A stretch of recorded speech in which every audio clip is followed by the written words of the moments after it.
Meu querido alumnado do Cole dos Castros, este curso está a piques de rematar, e as aventuras que vivimos estes meses formarán parte do noso recordo para sempre. Recordades aos nosos amigos Carmiña, Bonitiño e Clink? Deixamos a súa historia nas portas do Museo do Castro de Viladonga. Teño que dicirvos que gozaron moitísimo desta visita. Malia que a Clink lle gustaría ver castrexos de verdade vivindo no castro, entendeu que a cultura castrexa pertenecía ao pasado e que agora non era posible vivila, só estudara, e meteuno na súa base de datos. Entrar no Museo do Castro de Viladonga e na súa historia foi abrir unha porta ao pasado, como a quen mira por un buratiño un tempo que xa se foi para sempre. Vaya pedazo museo e vaya traballazo arqueolóxico, pensaron os nosos amigos, xa na entrada, onde percorreron cuns ollos moi abertos os paneis que explicaban a evolución do museo. Continuaron coa exposición de xoguetes elaborados con elementos naturais e viron unha pequena proxección. Carmiña, Bonitiño e Clink ficaban abrallados con todo o que lles ensinaba aquel museo sobre os castrexos. Que se defensas, antecastro, vivendas, croa, muros, tégula, torque, ímbrice, caetra, arracada. Había ata chaves das portas. A Clink subíalle a temperatura, pois non paraba de encher a súa base de datos con todas aquelas imaxes e información. Bonitiño sentíase moi afortunado de aprender sobre a cultura castrexa, pois era algo que os seus antergos non tiñan nos océanos. A historia que a elle contaron dos seus antergos sobre correntes submarinas e fondos escuros descubrían un mundo moi diferente. Carmiña estaba toda enchida de ledicia, pois sabían que non só eles a gozaban daquilo, senón que todos os nenos e nenas dos castros tamén o facían. Uns a través de visitas virtuais ao castro e outros viaxando ata aquel mesmo sitio onde estaban eles. Por segunda vez, pois a primeira foi un desastre, mais o importante é aprender dos erros e mellorar. Que sorte estar ali, que sorte ter un museo como aquel.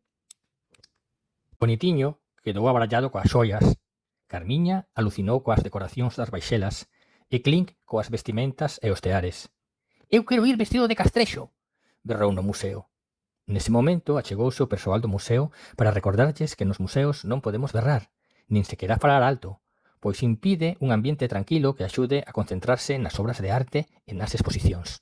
Mais teño que dicirvos, querido alumnado, que este foi o único aviso que recibiron e remataron facéndose moi amigos da encargada de seguridade, que ata os acompañou polo resto das salas do museo.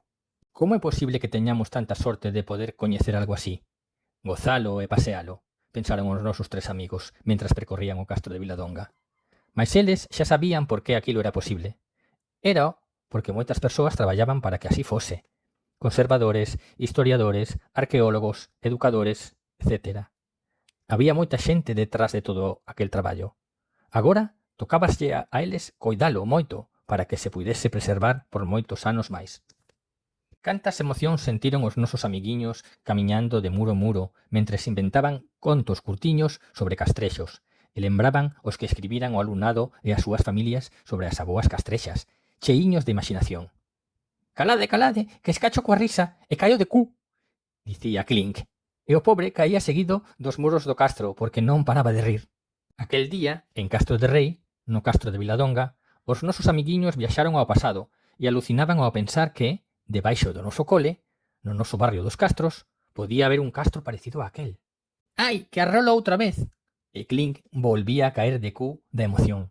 «Como é posible que no noso cole aprendésemos tanto sobre os castros e a cultura castrexa?» dixo Carmiña. «Porque traballamos todos xuntos», responderon Bonitiño e Clink.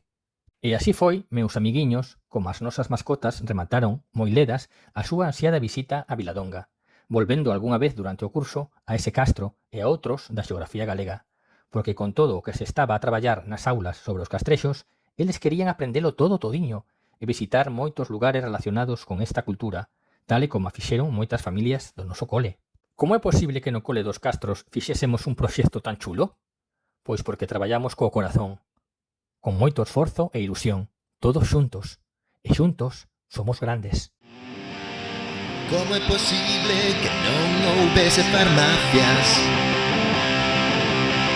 Como é posible que non tiveran Google Calendar? Como é posible? Como é posible? Como é posible que non usaran o láser? Como é posible que non tiveran sinais? Como é posible? Como é posible?